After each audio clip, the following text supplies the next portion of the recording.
Empezamos la fase 4 de la reactivación económica. El presidente ha dicho que esta es una reapertura paulatina. Ha mencionado que se han establecido algunos cambios de los cuales todos ya somos testigos. Se está informando mucho sobre cuáles son las actividades que van a reiniciarse, cuál es el aforo permitido. Ha hablado también de los 7 países y 11 destinos a los que se podrá viajar a partir todavía del 5 de octubre. Y hay opiniones a favor y en contra sobre este reinicio de operaciones en el Aeropuerto Internacional Jorge Chávez. Vamos a hablar sobre este y otros temas con el abogado y analista político Javier Bedoya de Negri, que ya lo tenemos conectado. Muy buenos días, bienvenido. Buenos días, Catherine. Muchas gracias por la invitación. Gracias por permitirnos hablar con usted sobre el análisis político y el escenario que estamos viviendo actualmente. Lo decía hace un ratito que hay opiniones a favor y en contra sobre las decisiones que se han adoptado a partir de esta reactivación económica. Desde su punto de vista, ¿es idóneo, está bien establecido este cuadro de actividades que van a empezar a ejecutarse a partir de hoy o se debió esperar mientras todavía no hay una vacuna, por ejemplo? Mire, yo soy de la idea que toda actividad económica tiene que empezar nuevamente. En este caso en particular, las actividades de la fase 4 son actividades en las que finalmente es determinante el número de aforo de personas. En la medida en que eso esté controlado y haya el distanciamiento necesario, el aforo máximo permitido, creo que podríamos intentar con el inicio de esta fase 4. Okay. Son actividades que efectivamente, como por ejemplo, requieren mucho contacto, ¿no? Son lugares donde finalmente el aforo es bastante limitado y no sé si se va a poder lograr o determinar cumplir con las reglas a cabalidad, y es algo que finalmente el gobierno y las autoridades van a tener que estar fiscalizando constantemente, ¿no? O sea, digamos que esto podría tomarse a manera de evaluación y a partir de ello ir evaluando la respuesta también, ¿no? Porque el presidente habla de una reactivación paulatina de las diversas actividades y con ello se podría establecer más adelante que se pueda permitir viajes a más destinos, por ejemplo, o que se pueda incrementar el aforo, o que se puedan abrir las puertas de otro tipo de establecimientos, etcétera. Entonces, para el análisis, digamos, para ir evaluando la respuesta de la población frente a esta crisis y frente a lo que comprende la reactivación, ¿está bien entonces? Está bien en la medida que el aforo sea controlado. Claro. Bueno, lo de los viajes a mí me parece un poco contradictorio que se permitan viajes, digamos, al interior del país y sin embargo no se permitan viajes a otros destinos del mundo. Para mí eso es contradictorio porque finalmente te estás metiendo en un avión, de repente más tiempo o menos tiempo, pero te estás metiendo en un avión. Consecuencia, si estás cumpliendo con las mismas medidas de seguridad que en un viaje nacional, ¿por qué no cumplir con esas medidas de seguridad en un viaje internacional? A mí me da la impresión que hay países o determinados países que no quieren que de pronto Perú o gente procedente de Perú sea, digamos, la que llegue a sus países, como consecuencia de que somos el país en número de contagiados por millón de habitantes, somos el país, digamos, por número de muertes. En realidad Perú, digamos, está más listo en ese sentido. Entonces, de repente ahí existe una explicación clara por qué no se abren los viajes internacionales a mayores países. Bueno, vamos a ver qué es lo que sucede, porque según el presidente había manifestado que ellos han evaluado la respuesta sanitaria en estos 7 países por lo menos, y que por ello, para la tranquilidad de los pasajeros, han hecho toda esta revisión, ha habido un acuerdo con el MINSA, con el BTC, para que se cumplan los protocolos y demás. Bueno, sobre si se ha permitido en otros países o no que peruanos lleguen hasta esos lugares, la verdad es que no ha precisado ello. Vayamos a analizar un poco el escenario político de lo que ha ocurrido en los últimos días. El presidente de la República el día lunes se reunió con el presidente del Congreso, el señor Merino. El día de ayer hemos visto al premier hacer lo propio, la ministra de Economía también han llegado precisamente a verse cara a cara y a hablar abiertamente sobre las propuestas que hay en beneficio del país. Este gesto político, más allá de las reuniones y de los acuerdos a los que se hayan llegado, se han tendido puentes de diálogo. El presidente ha dicho en más de una oportunidad, ayer el premier también lo decía, se ha dado vuelta a la página, pero esto realmente pone, ¿cree usted, un punto final a estos conflictos entre ambos poderes del Estado, o están yendo por lo menos por buen camino? Yo creo que lo segundo, están yendo por buen camino. Creo que el presidente de la República ha recibido el golpe y ha acusado él mismo como consecuencia del intento de vacancia que le puso el Congreso hace pocos días, hace pocas semanas. Sí. El presidente creo que está con rabo de paja y como consecuencia de eso fácilmente quiere pasar la página y seguir adelante y no mirar hacia atrás. Pero valgan verdades, el presidente es el que ha iniciado finalmente la confrontación, no con este Congreso, sino desde el Congreso pasado. Me refiero directamente desde que él está a cargo y ha continuado con esa misma actitud con este Congreso. Este Congreso tampoco ha hecho, digamos, méritos para no librarse de ese enfrentamiento, también ha hecho lo suyo, pero, en fin, es parte del control y el balance de poderes que tiene que haber en una democracia.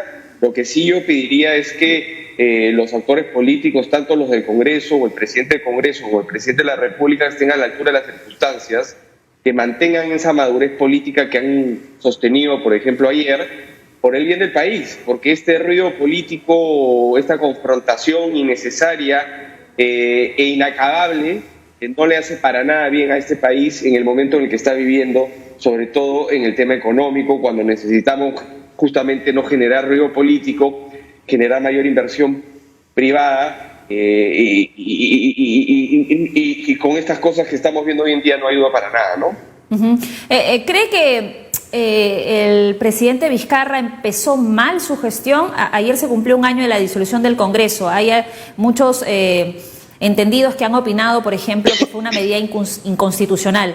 ¿Para usted cree que esa fue una señal de que se avisoraba que iban a venir momentos mucho más complicados y que la confrontación entre ambos poderes del Estado iba a significar que sean mucho más densas y crudas a partir de esa decisión? Yo siempre hice un paralelo entre el Congreso Kuczynski y el Congreso Vizcarra. Yo soy consciente que el Congreso pasado sí tuvo una actitud confrontacional con el Kuczynski, con el presidente Kuczynski en su momento. Ajá. Pero no fue lo mismo con el señor Vizcarra. Con el señor Vizcarra, acuérdate que él asume en marzo del 2018 y el Congreso no le hizo absolutamente nada, no hubo ni siquiera un intento de promulgar una ley que no le gustara. En fin, no había ninguna razón por la cual el presidente de la República ese 28 de julio anunciara de que la reelección era prohibida, en fin, una serie de medidas políticas que atentaban directamente contra el Congreso. Y desde ahí empezó confrontando con ese Congreso en particular. Evidentemente las cosas fueron escalando y terminó en la disolución del Congreso que desde mi punto de vista fue inconstitucional. Y lo dije en su momento y lo sigo sosteniendo ahora. A mí me parece que el fallo del Tribunal Constitucional simplemente se ha dado como consecuencia de un sesgo ideológico de los miembros, del actual miembro del Tribunal Constitucional, y no más bien por una consigna jurídica usando la razón y el derecho. Pero pasando ya a la página respecto de ese tema, el presidente, no teniendo Congreso desde el 1 de octubre del año pasado hasta prácticamente marzo de este año, no hizo tampoco absolutamente nada. No hizo absolutamente nada por el país. Los índices económicos seguían en caída, y el país estaba quedando estancado y no despegábamos. Por eso es mi crítica a este gobierno y especialmente a la ministra de Economía, que si bien se encontró luego con el tema de la pandemia, que también en mi opinión no actuó correctamente ni oportunamente, no venía haciendo una buena gestión antes de la pandemia. Por eso yo siempre he sostenido que no es una persona que esté a la altura de las circunstancias, que esté a la altura del cargo que se necesita en ese momento y que se necesita ahora más que nunca. Creo que se necesita otro perfil de ministro de Economía con más experiencia, con más iniciativa, con más proactividad. Me da la impresión que simplemente se está administrando la crisis, pero no se está proponiendo de manera concreta planes agresivos para reactivar la economía.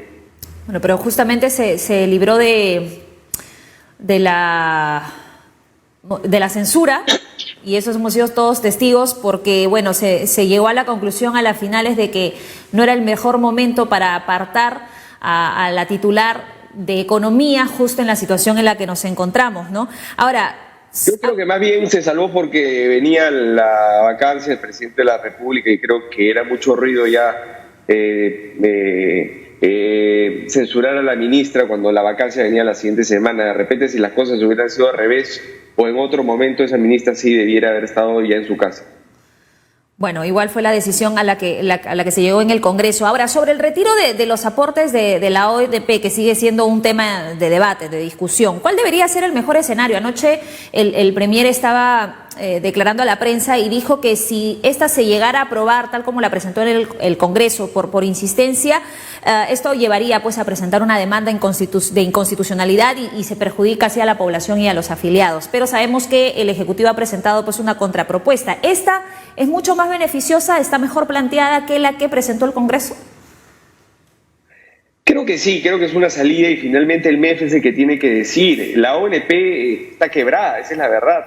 Aunque muchos afiliados no lo quieran ver, la ONP está quebrada. O sea, hay más plata de la que sale para cubrir justamente a los pensionistas, a los jubilados, que la que entra, es decir, que los aportantes.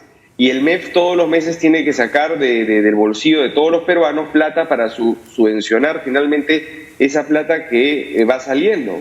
En consecuencia, esta norma que aprobó el Congreso es totalmente contraproducente, genera aún más un problema para el Ministerio de Economía y Finanzas, donde va a tener que poner inclusive más plata, plata que se puede y se tendría que destinar a otras cosas, por ejemplo, para la construcción de carreteras, puentes, pistas, para reforzar el tema sanitario del interior del país, etcétera, etcétera. Se va a tener que cubrir para llenar este hueco que aún es más grande del que ya había. En consecuencia, la propuesta del MEF, yo espero que esté en consonancia finalmente de las propias capacidades de afrontar una deuda de esa magnitud. Y espero que hayan sido responsables en ese análisis. Pero de por sí el tema creo que esa ley no debería de prosperar y efectivamente se debería de presentar la inconstitucionalidad de la misma. Okay. Porque además el Congreso no tiene iniciativa de gasto. O sea, acá el Congreso está disponible para recursos públicos como si tuviera iniciativa de gasto y no lo tiene. En consecuencia, esa ley abiertamente es inconstitucional. Exactamente.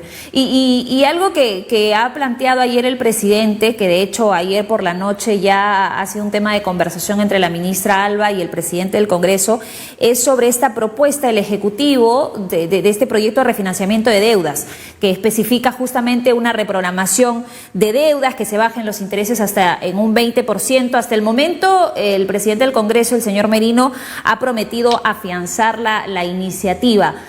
¿Este es un planteamiento beneficioso de parte del Ejecutivo? ¿Cree que finalmente logrará ser aprobado desde el Congreso? ¿O cuál sería el escenario en esta situación? Sí, es una realidad que hay muchas personas que están endeudadas hasta el cuello porque se han quedado sin trabajo, les han bajado el sueldo y no están pagando sus deudas, sus créditos hipotecarios, préstamos personales y demás. Y esto está siendo un problema que ha visto el Ejecutivo y que está tratando de realizar algún tipo de solución. ¿Esta es una solución realmente? Son paliativos, no son soluciones, sino son paliativos. Y esto tiene que ser conversado con los bancos de una manera muy cuidadosa, de tal forma que se pueda finalmente ayudar a la gente que efectivamente no está pudiendo cumplir. O sea, son casi 6 millones de personas que han perdido su trabajo. Hasta en eso también somos los primeros en todo el mundo. En consecuencia, creo que sí es una ayuda que es necesaria, pero tiene que ser conversada finalmente con las entidades financieras. Claro. Porque no se trata de tomar decisiones unilateralmente sin consultar finalmente a quienes van a tener que tomar o dar esos beneficios que son al final del día los bancos, ¿no? Y es un poco lo que te comentaba respecto a la ONP. Yo sé que de pronto muchos afiliados de la ONP me están viendo ahora y me están diciendo, oye, pero necesitamos esa plata. Sí, efectivamente, una plata que de pronto te van a poder dar, o de repente no, pero lo cierto, tú estás afectando a otros contribuyentes con esa plata que estás sacando. Entonces, yo entiendo que cada uno ve por su propio interés, a cada uno le interesa, pero hay que ponerse a pensar a largo plazo si es que esas medidas son beneficiosas o no, y si van a generar más que un activo, una solución en un momento corto, o van a generar un problema a largo plazo que también hay que asumir. Bien, vamos para cerrar a analizar un poco el escenario en el que nos encontramos de cara a las elecciones generales del próximo año. En estos 6 meses, ya casi 7, en la que se han visto muchas cosas dentro del Congreso de la República, en el Ejecutivo, el Congreso ha destrabado y ha aprobado también algunas reformas políticas, ¿no? Pero se ha dejado de lado, por ejemplo, la eliminación del voto preferencial y también continúa sin resolverse la reforma constitucional respecto a la inmunidad parlamentaria. Ya tenemos un cronograma, el día de ayer justamente estábamos analizando un poco de lo que va a significar, que se ha marcado una ruta hasta las elecciones, ¿no? Van a surgir muchas cosas en los próximos meses, pero ¿cómo analizaría usted la actitud del legislativo frente a las reformas, que ha sido un tema de discusión bastante denso en los últimos meses? Para mí el tema de la inmunidad parlamentaria realmente es una pena, es una desgracia que este Congreso finalmente no la haya regulado o eliminado finalmente. Yo soy de la idea de que hay que regularla, no eliminarla, pero ni siquiera la ha regulado. Es lamentable que este Congreso, que se supone que iba a hacer cosas que el otro Congreso no hacía, no ha hecho nada respecto a ese tema que ha quedado en el tintero, y finalmente no se puede hoy en día decir que la inmunidad parlamentaria.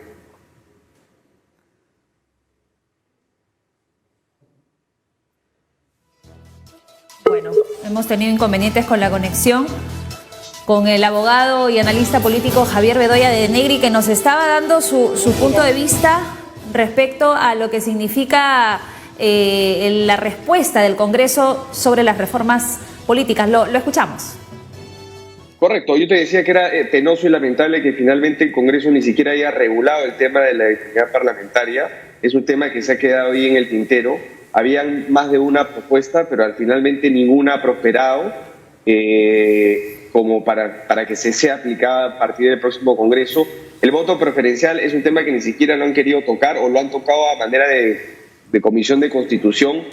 Pero es muy difícil, Catherine, que esto sea eliminado, y creo que debería de ser eliminado por el bien del país y de los partidos políticos, para que finalmente ellos sean responsables de quiénes son los que deben entrar en un orden determinado en la lista parlamentaria. Es bien difícil que esto se elimine cuando todo este Congreso es hijo del voto preferencial. Entonces, el día de mañana ellos dicen, oye, a mí no me conviene que eliminen el voto preferencial porque gracias al voto preferencial yo he tenido acceso.